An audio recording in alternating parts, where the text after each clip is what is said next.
In 1999, Morpheus offered Neo a choice between a red pill and a blue pill. In 2018, this country fractured between red and blue. In 2022, I'm here to tell you that if you really want the truth, more voters are neither red or blue. Yet, they have no representation, no choice, and no options. They have to choose between candidates chosen by the red people or the blue people.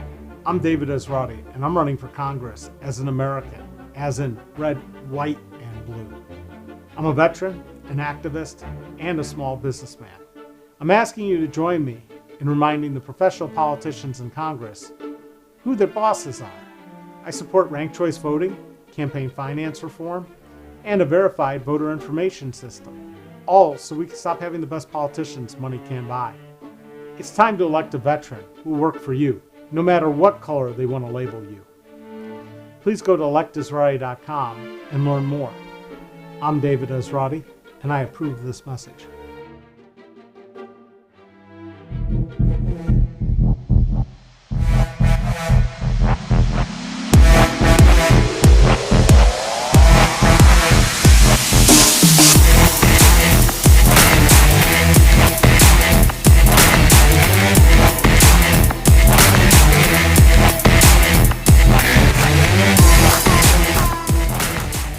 Jurassic Park, you thought those little baby dinosaurs were cute until they turned into out-of-control carnivores. That's sort of what happens to government when we elect people based on very expensive advertising campaigns and propaganda. I'm David Esrati. I'm a veteran and a small businessman running for Congress. You don't want professional ad people and pollsters to sway your vote. All those hot-button issues like gun control, abortion, borders are all politicized to stop you from voting rationally. And thinking rationally seems to be in short supply these days. Most Americans have been voting against their own best self-interest for a long time because we've allowed money to buy our leaders. 1 million Americans died in the last 2 years because our leaders couldn't lead. It wasn't that hard. Mask, distance, test, and then vaccinate. In an instant, we had billions to spend on healthcare for COVID, when for years we've been told we can't provide healthcare for everyone equally in this country. That's an unintended consequence of the pandemic. If you think about it, our government can pretty much do whatever it wants, or what the people who buy our politicians tell our leaders to do. We also had a ton of money to prop up businesses. The next thing you know, it turns out that a living wage was not only possible, but necessary. As a small businessman who won't sell you out to corporate interests and lobbyists, I can tell you that it's time to fully understand the consequences of companies like Amazon, Facebook, and Google and their effect on small business, and to remind you that small business is the #1 creator of jobs in this country. So this next election, don't trust this ad or any other political ad. Do your homework and think before you vote. It's time to put this ad man in Congress because I know that the best advertising is based on the truth, not the size of the budget or payola. Or you can just vote based on who has the money to buy their way into Congress and live with the consequences. I'm David Esrati, and I approve this message.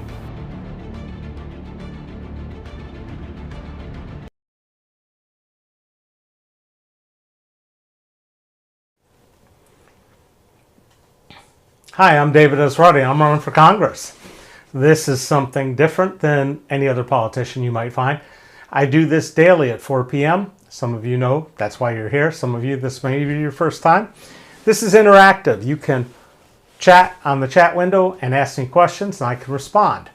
Why do I do this? Well, it's simple. Mike Turner's been your congressman for 20 years. He's never had a town hall. He doesn't respond. He's not responsive. He doesn't listen. He works for the base, not for you. I plan on changing that. And one of the ways I plan on changing that is to do this live every day when I get to Congress. At the end of the day, I'm going to come online. I am going to tell you what happened in Congress, what I did, why I did it, ask for your input. I might even do it during the course of the day. If something comes up and I want some input, I'm going to give you the opportunity to have instant access to your congressman. It's not easy, but I think it's the right way to use technology to build a real relationship between you and your government. So, all that being said, What's my district? It's all of Montgomery County, all of Greene County, and parts of Clark County. Who's my opponent? It's Mike Turner, obviously. When's the election? November 8th. You need to be registered to vote before October, I think it is 10th. And you can check your voter registration on the Ohio Secretary of State's site. And if you're not registered at your current address, you can update it online now. How about that?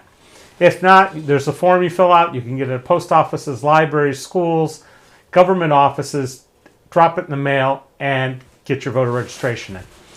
So,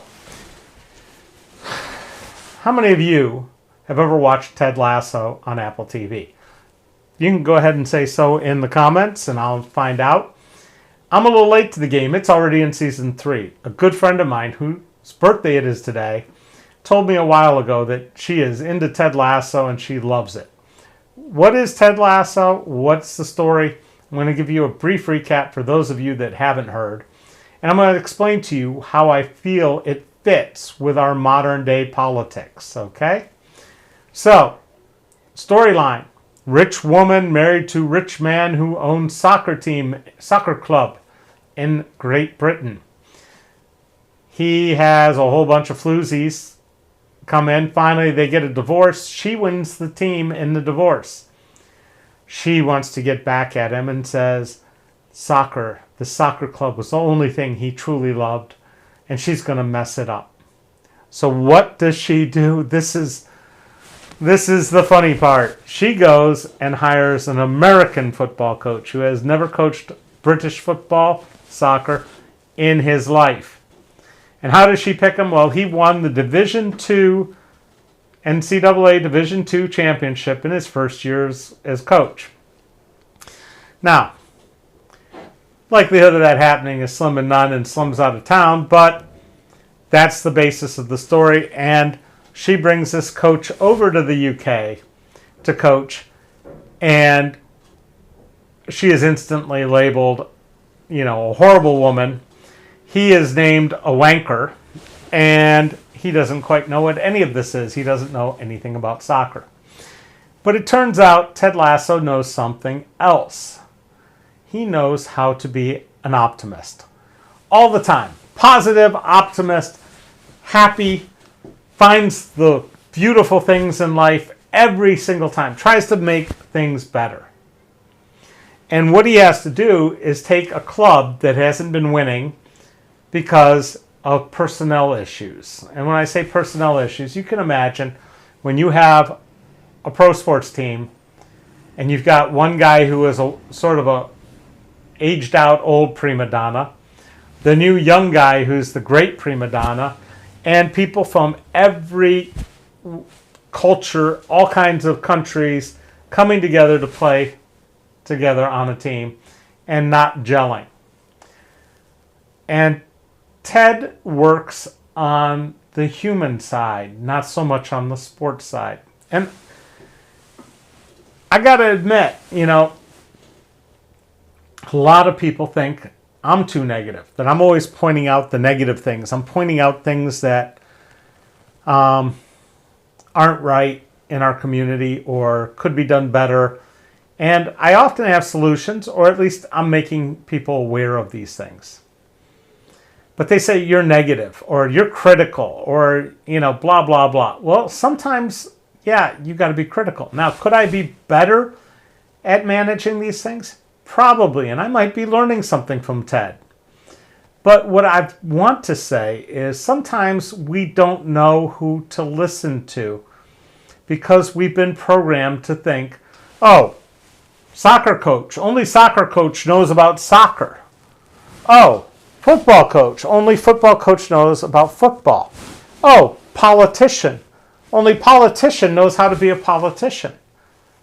And somewhere there is where we make our biggest mistake.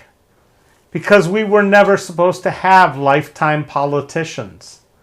We were never supposed to have people who spent millions of dollars to get elected. That's something new. And you know what? It's not working. It's not working for you. It's not working for me. It's working for the people who can afford to buy our politicians.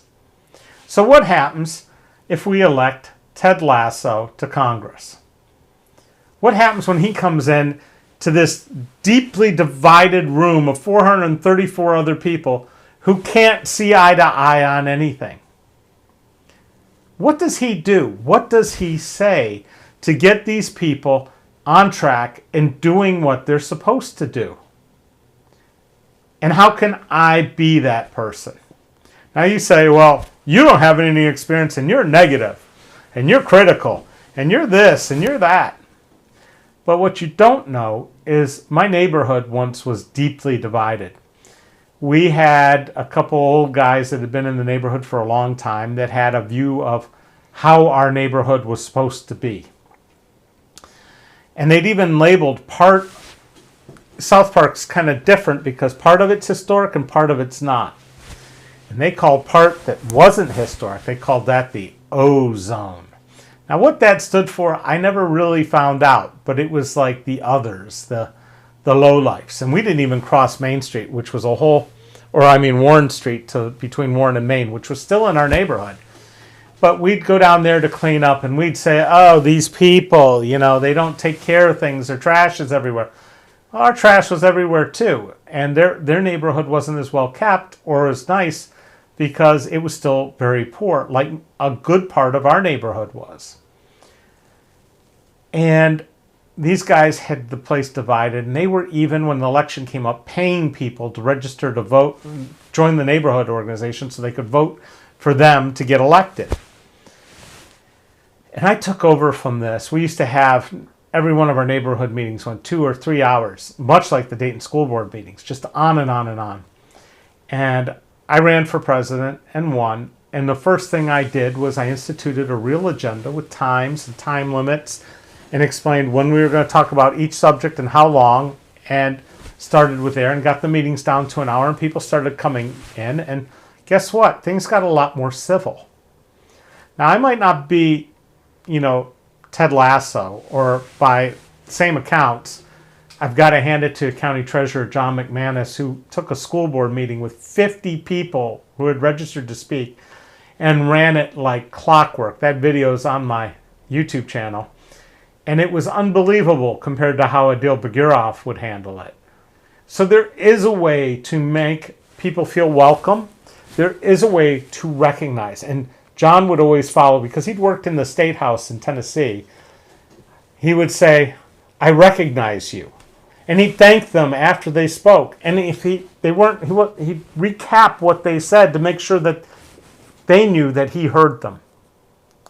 And you know what? That meeting went without a hitch. It was smooth. It worked. And it's that kind of leadership we're missing.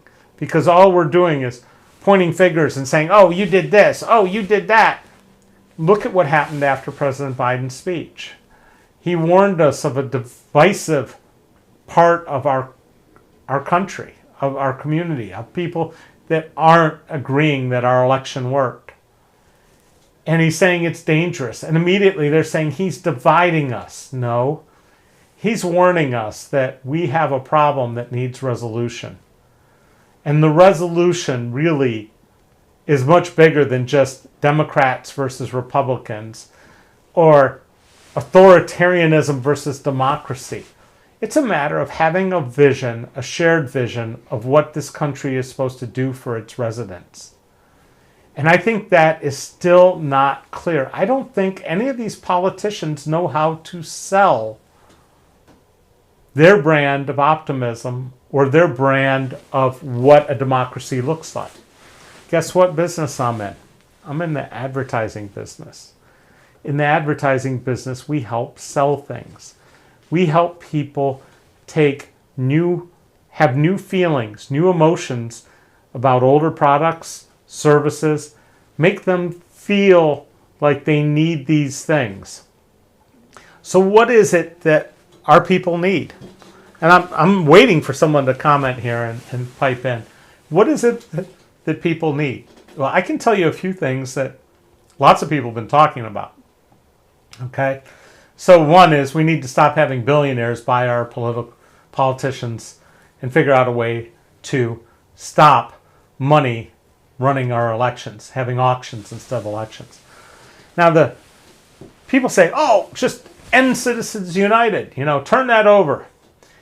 That's not going to happen overnight. So I'd like to start off with something simple, a donor registration system where you have to register to donate. It's not self-reported anymore. It goes through a centralized portal. The government then allocates the money to each candidate, and they spend it as they feel need. That is a big change, right?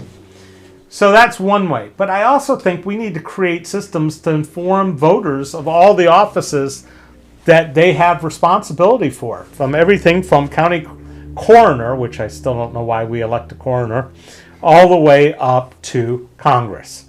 And we have to have information readily available telling you how you remove the person, how much they get paid, how to get elected to that position, what the requirements are, what they do.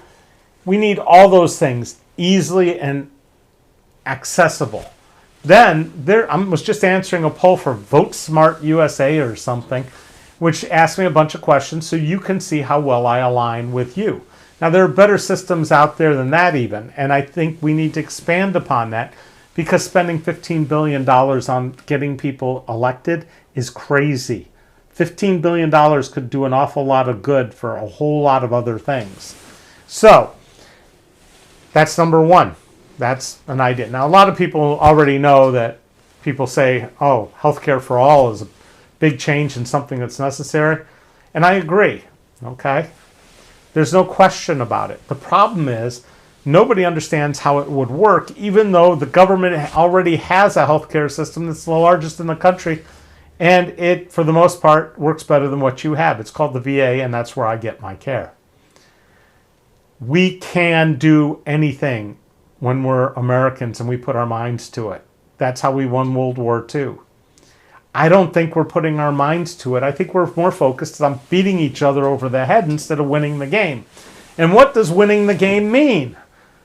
Well, if you're a Democrat, that means giveaways and corporate and safety nets, right? And if you're a Republican, that means every man for himself and lower taxes and cut wasteful government spending. But you know what? We've been having that same argument for 50 years and it's not working. So how would Ted Lasso answer that? He didn't even care if his team won or lost. He kept telling the guys, he wanted them to believe in themselves and to work together. And that's really what we need to start to do. We need to figure out a way to set some goals and objectives. So things that are really, really bad in this country, like child poverty, where 1 out of 5 kids is food insecure. That we have starving children in this country is absolutely ridiculous. Something we can solve. We're not doing a good job of it. The fact that we have the most people incarcerated in this country, that's not solving our problems. We got to figure out something better. There was a story in the New York Times today about the New York bar having a question on it. I think it was question 26, asking if you'd ever committed any crimes and whether you could be a lawyer or not. And there are guys who committed crimes as kids who would be barred if they answered that question correctly, who've gone to law school, done well, tried to turn their life around. That's the point where they call prison, it's supposed to be about rehabilitation, but we don't treat it as such. And we've got more people incarcerated than any other free country in the world. That's a problem. We have a housing problem. We have homeless people. We have the mentally ill that can't find care. Those things need to be solved.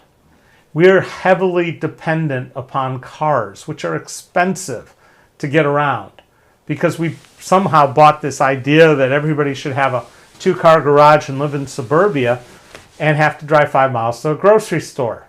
No, we need to figure out other ways. And now that we're doing all this home delivery thing, maybe the solution is to get the home delivery systems to work so that they are clean fuel and more efficient with electric vehicles delivering the stuff directly to you.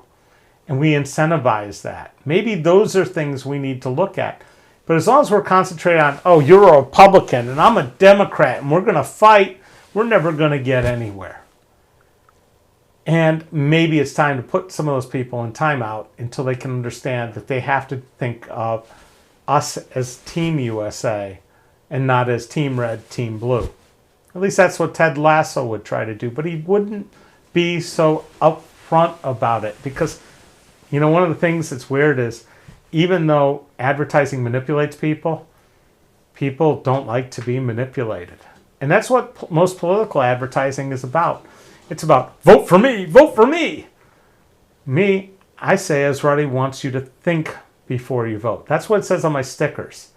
It doesn't say vote for me. I think there is a way to do politics differently. And I hope to set that goal. I hope to be able to walk in the shoes of Ted Lasso and go to Congress and get people to sit down and talk. I was in a chat today with somebody at one of the labor unions. He said, I don't agree with your positions on John McManus and Gary Leitzel. Okay. I know those people very well. Gary ran as an independent before he ran as a Republican because our system forces you to do it. Otherwise, the number of signatures is ridiculous. And John McManus was a Democrat before he became a Republican after the Democratic Party didn't really support him much. Now, John's a career politician. But you know what he believes in? He believes in getting out in the community and talking to people and asking for help and asking them what they need help with.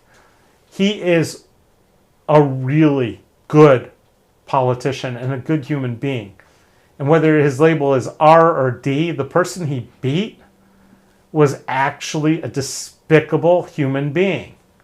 There was not a nice bone in that person's body. And I'm glad that he got a federal job and he's out of local politics and he's fat and happy because he was not a positive influence in this community. And he lost 2 elections to jobs he had been appointed to. How you do that?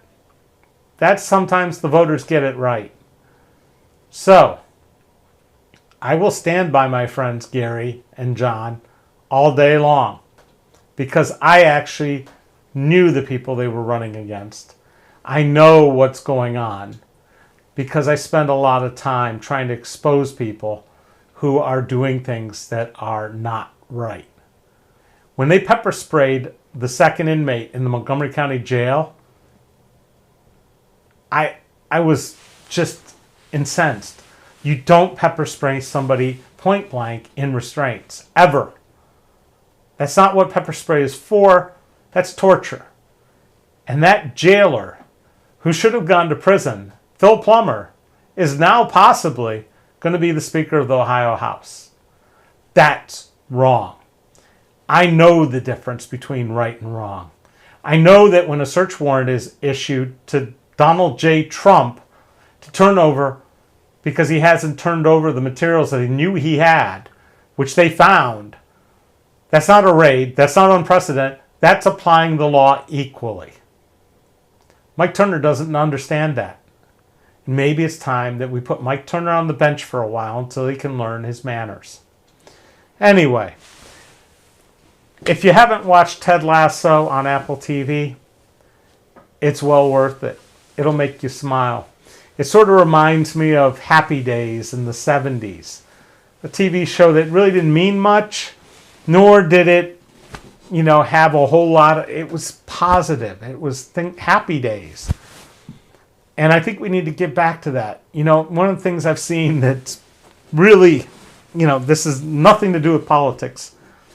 But think about the heroes we have on TV now. Okay? We had Walter White, a school teacher who was driven to become a meth manufacturer because he couldn't get health care for his cancer. We had Tony Soprano, a mobster. We had, in Dexter, we had a psychopath, but he only killed criminals. I mean, we've turned people into heroes that are bad people. I watched The Shield on TBS or whatever a long time ago, and they had Michael Chiklis as this bad cop, and he was sort of the hero for breaking the law. We have to start thinking about positive people, telling positive stories. It's almost, we're doing it to ourselves. And one of the things that we're doing is we're putting way too much stock into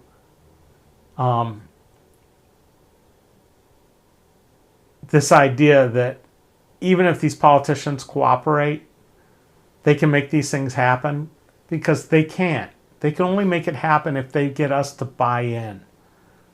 We all have to go along with it. That's how the civil rights movement worked. That's how we got to the moon.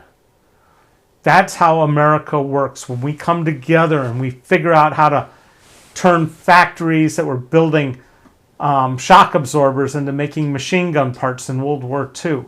We have the ability to change our country. But it's only going to happen if we all believe in the same thing. When we put these things in the past, these elections that supposedly didn't work, and try to make sure we get them right the next time. The district I'm running in is unconstitutional, but I'm not going to sit there and tell you I lost because it was a +9 Republican district.